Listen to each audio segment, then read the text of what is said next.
Et on termine notre émission avec Fenêtre sur l'emploi. Comment on nous regarde à l'étranger? Comment on regarde les cadres qui vont travailler dans des entreprises étrangères? On va en parler avec Audrey Baillet. Bonjour Audrey. Bonjour. Vous êtes Country Manager France chez Anywhere. D'abord, un petit mot sur l'entreprise, parce qu'on l'aura compris à travers l'étude que vous allez nous dévoiler. Vous accompagnez les expats. Exactement. Donc en fait, Anywhere est un leader en recrutement international et en mobilité professionnelle. Donc aujourd'hui, on accompagne des clients dans la recherche de talents à travers le monde et on gère la mobilité de ces talents. Donc dans ce cadre... Dans un sens et dans un autre. Exactement, exactement. Le talent n'a pas de frontières et donc ça va dans tous les sens.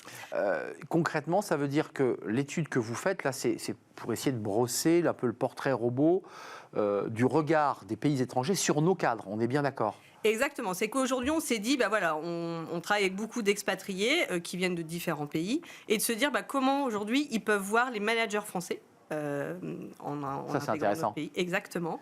Et donc, on a fait une enquête à travers des sondages et des appels téléphoniques auprès de 1054 expatriés. Et donc, l'idée, c'était de leur poser la question en disant, aujourd'hui, qu'est-ce qui peut être différent par rapport au management que vous avez pu connaître dans votre pays? Et là, il ressort que 6 expatriés sur 10 jugent le management français comme différent. Exactement. Alors, c'est ni négatif ni positif. Après, il y a quand même quelques clichés. Un peu râleur, un peu trop pyramidal, un peu trop hiérarchique, c'est ce qui ressort quand même. Puis il y a plein de côtés positifs. Là, j'ai commencé par le négatif. Exactement. Donc aujourd'hui, l'étude, en effet, 64% des personnes interrogées considèrent que le management est différent en France. 34% du panel considèrent qu'en effet, les décisions sont encore très hiérarchiques, même si on peut se rendre compte quand même qu'il y a 32% des personnes qui trouvent que ça devient de plus en plus participatif et de plus en plus collectif. C'est qu'aujourd'hui, même si le manager prend la décision, il consulte de plus en plus ses équipes. Et il donne aussi du sens. On a de plus en plus de feedback parce que avant, c'est vrai que dans les clichés, c'est le manager prend la décision, n'explique pas et en gros, on délivre. Maintenant, de plus en plus, le manager est dans une communication avec les salariés pour expliquer aussi pourquoi on prend ces décisions. Et il est à l'écoute. Ça, c'est très intéressant parce que ça renvoie à la notion, alors peut-être un peu pompeuse, d'humanisme. Le manager français serait humaniste. Alors, c'est notre histoire aussi, puisque c'est le siècle des Lumières et l'humanisme. Mais c'est quoi l'humanisme vu par ces personnes sondées? Alors, justement, c'est que ça va être quelqu'un qui va être à l'écoute. Plus de 80% en effet considèrent que le manager va maintenant avoir porté un intérêt et une importance à l'équilibre vie professionnelle, vie privée. Je pense que ça a été accéléré aussi beaucoup avec la crise Covid qu'on a rencontrée, où les gens ont fait beaucoup de télétravail, etc.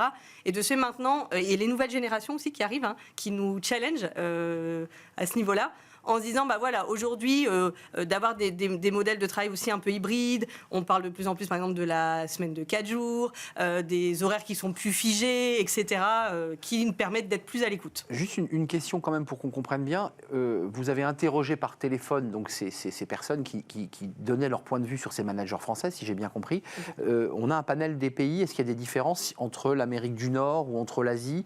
Est-ce que le regard sont les mêmes chiffres? Le regard est global. C'est la même chose. C'est intéressant. Et d'ailleurs, par rapport au panel, ça c'est important de le souligner, le panel qui a été choisi, aujourd'hui chez Anywhere, on travaille beaucoup dans les secteurs pénuriques.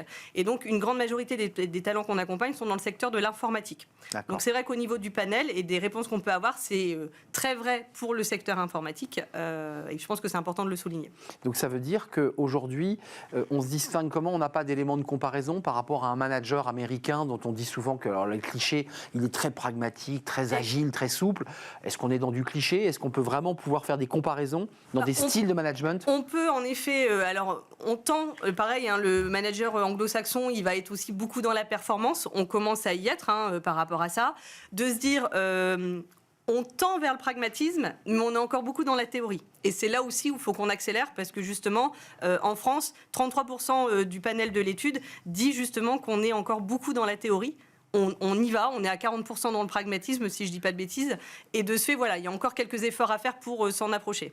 C'est un frein ou pas, cette question de l'attitude de manager? Parce qu'il y a beaucoup de qualités qui ressortent, mais est-ce que ça peut être un frein pour un expat qui viendrait des États-Unis, qui va avoir un manager français, là, dans l'autre sens? C'est pas le français qui part aux États-Unis, et qui se dit, non, j'ai pas envie d'aller en France parce que les managers, je les sens pas.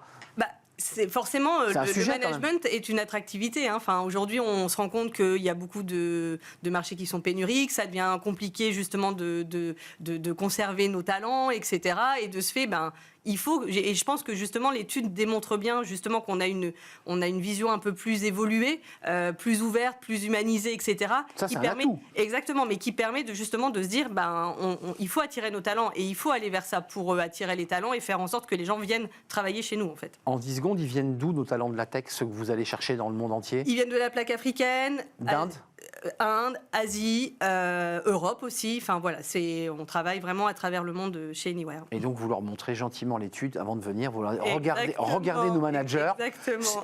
C'est des humanistes, ça va vous changer peut-être du pays d'où vous venez parce que le management n'est pas le même. Merci Audrey Baillet d'être venue nous rendre visite. Merci à vous. Country manager France chez Anywhere. Exactement. Entreprise créée en 2012, j'ai une bêtise? Exactement, par Olivier de Surmont et Gilles Lechantre. Voilà, je voulais resituer cette Et donc French Tech 120 aussi, on fait partie de la French Tech 120. Et oui, forcément très connecté à tous les sujets de la tech. Merci, c'est un vrai plaisir de terminer cette émission avec vous. Merci à vous pour l'invitation. À très bientôt, j'en suis sûr. C'est la fin de notre émission. Merci à vous, merci à toute l'équipe qui m'accompagne.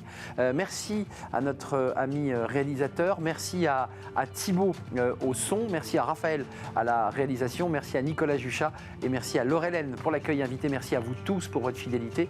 Et je vous dis bien à demain pour le best-of, évidemment, les meilleurs moments de Smart Job. Je vous dis bye bye.